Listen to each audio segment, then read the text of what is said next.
everyone and welcome to the channel. Today I'll be reviewing the S.H.Figuarts Naruto Uzumaki, the #1 most unpredictable ninja. Now this is the first time Tamashii Nations have looked at pre-time skip Naruto figures.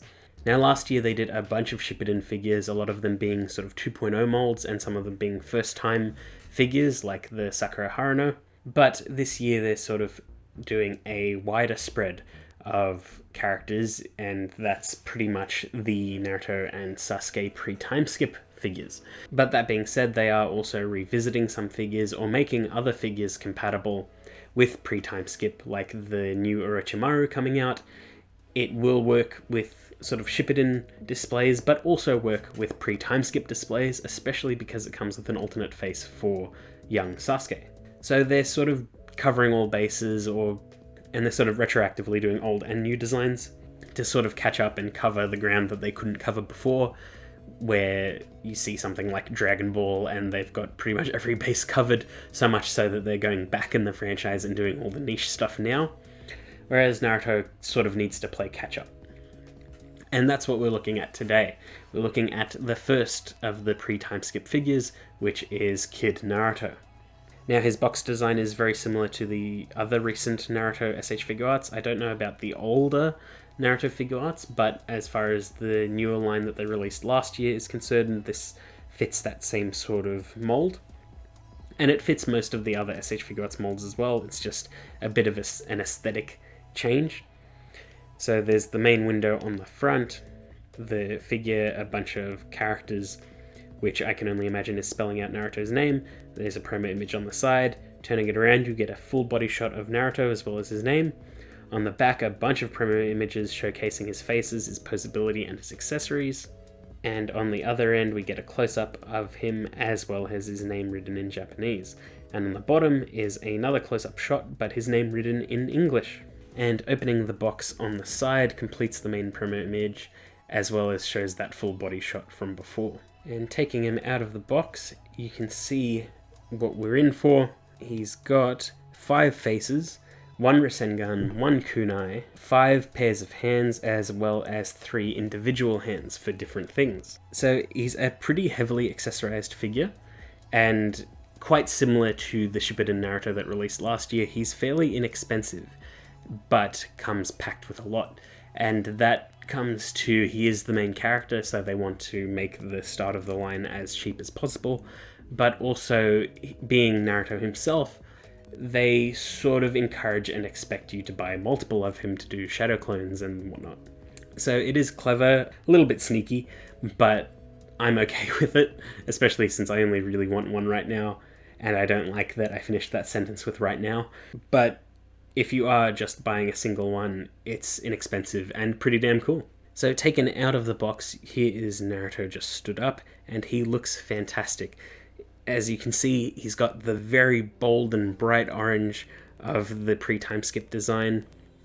And sometimes you forget that this is meant to be about ninjas, and ninjas are meant to be sneaky. But at least Naruto wasn't always focused on ninjas being sneaky. It was more about the fantastical nature of them with jutsu and mystical arts and things like that. So at least the bright colors didn't really ruin that aspect of the show. But here he is up on a rotating base, and you can see all the details on him, and pretty much from every single angle he reads as Naruto, which is great. Now, to my understanding, there are some slight proportional changes to make the figure work a bit better, because technically he should be scaled down a bit more, because he's probably a little bit too tall to be pre-time skip Naruto, and the same can be said for the Sasuke, I believe.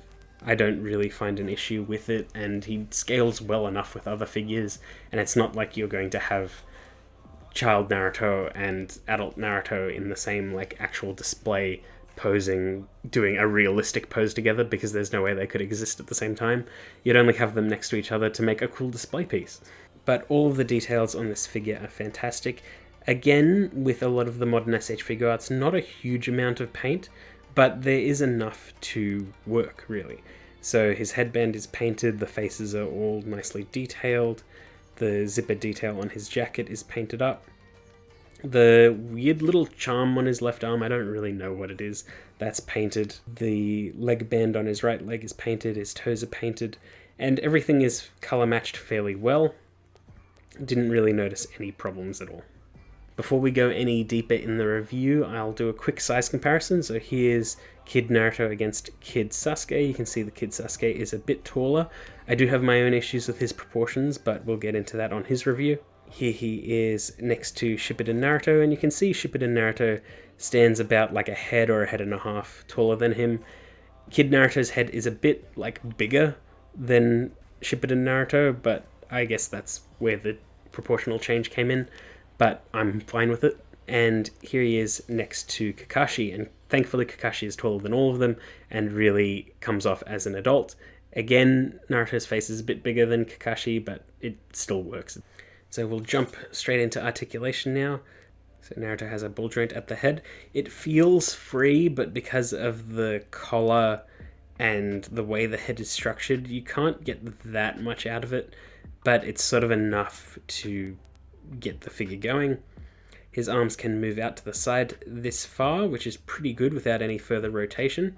There is an upper arm swivel, as well as a double bend at the elbow.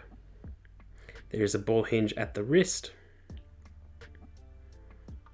as well as a butterfly in the shoulder, and it feels a little stiff at first, but you can work it around and you can get some pretty deep bends out of it. It's got a ball joint in the upper chest, which allows for an ab crunch, and much like the Shippuden Naruto, there is just a floating piece on his body, which can break the sculpt depending on how you use it. But with the ab crunch, he can bend forward that far and look down, and there is also a waist rotation. He can kick forward that far, which is great. He can kick a tiny little bit back, but it's blocked by his butt. He's got a double bend at the knee, and it's a pretty deep bend, which is good.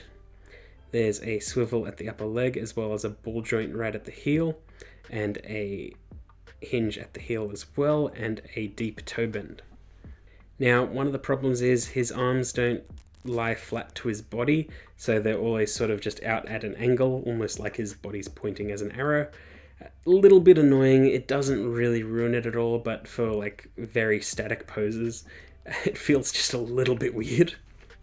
But thankfully it doesn't hinder the articulation or posability of the figure really at all. It just looks a tiny bit aesthetically weird. But that, in conjunction with his faces, you can get a lot out of this figure. So Naruto comes with a neutral face out of the box. He looks a little bit cheeky, but it's a neutral sort of determined-ish looking face. He's got a smiling sort of teeth-gritted face. You can use it for a few other things, but it's mostly a smile face. He's got a mouth-open shouting face. He's got a teeth-gritted one-tailed QB Fox mode. And he's got a comedic teeth-gritted face with massive white pupils. Now, with those faces, you can get quite a bit out of this figure. Even with very simple static poses, I feel like Naruto is a series where the color and animation of the faces is really what sells you on it.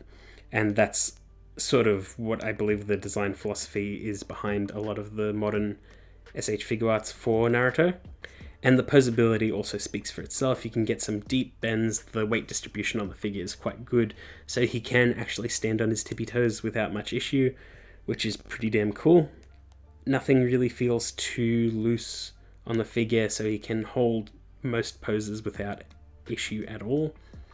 And it is just impressive that he can stand on his tippy toes. I would expect most other figures to collapse at that point. But you can play around with his different hands, different accessories, and you can get just a whole different vibe and look for this figure, which is quite nice. Even just the same hands with different faces, you get so much out of this. But it's mainly about the action poses on this, and thankfully due to the Rasengan and his animated faces, you can get a lot out of this. Sometimes it's hard to make Rasengan poses look natural. I tried my best on this one, but it is hard because his neck doesn't sort of bend as high as I'd like, so he's not looking as front on as I would like, but it's still fine as it is, and the Rasengan is detailed nicely. One of the interesting things I found about this figure is that his Rasengan is a completely different sculpt to the Shippuden Naruto. The Shippuden Naruto's one is more refined and spherical, whereas pre-time skip Naruto's is a little more wild and bursting out, and it's almost like a cool little reference to how Naruto hadn't mastered the ability yet. So I like small little details like that. It's nice that the manufacturers and sculptors actually understood sort of the brief and could have easily reused the accessory and no one would have really cared, but they went ahead and remolded an entire new thing. And as much as I like the 2.0 Shippuden Naruto, I feel that the pre-time skip Naruto is probably a better package. I do think we'll get more out of the Shippuden Naruto in the future, especially since he's getting an accessory with Obito, and we're getting the Kibi Chakra mode Naruto later on, so I think that this isn't the last time we'll see similar molds, but I do think that as a standard package, you get more out of the pre-time skip Naruto. Case in point, I really like the QB one-tailed face, as well as the claws that go with it, and the claws are nicely painted too, so that's cool. I love all the detail work on that face. It looks really aggressive and wild, and his comedic face really sells the classic Naruto look, and the Shippuden Naruto also did have a comedic face, and it was good as well, but I think the pre-time skip one suits him just so much more, and he makes a good display with the SHF Kakashi. So overall, I think it is definitely worth it if you don't have the Naruto and you're on the fence between Shippuden and pre-time skip. Definitely go for the pre-time skip. I think it's a way better figure. If you have the Shippuden one and you're thinking about getting this one, I think you definitely should get this one. If you have no interest in Naruto at all, I wouldn't really recommend it. I think it is definitely a figure for the fans. But if you do just want a really cool articulated action posing figure with a nice effect part and a ton of options, you can do much worse than this. But yeah, that's pretty much it. I hope you enjoyed that video, and I will see you all next time.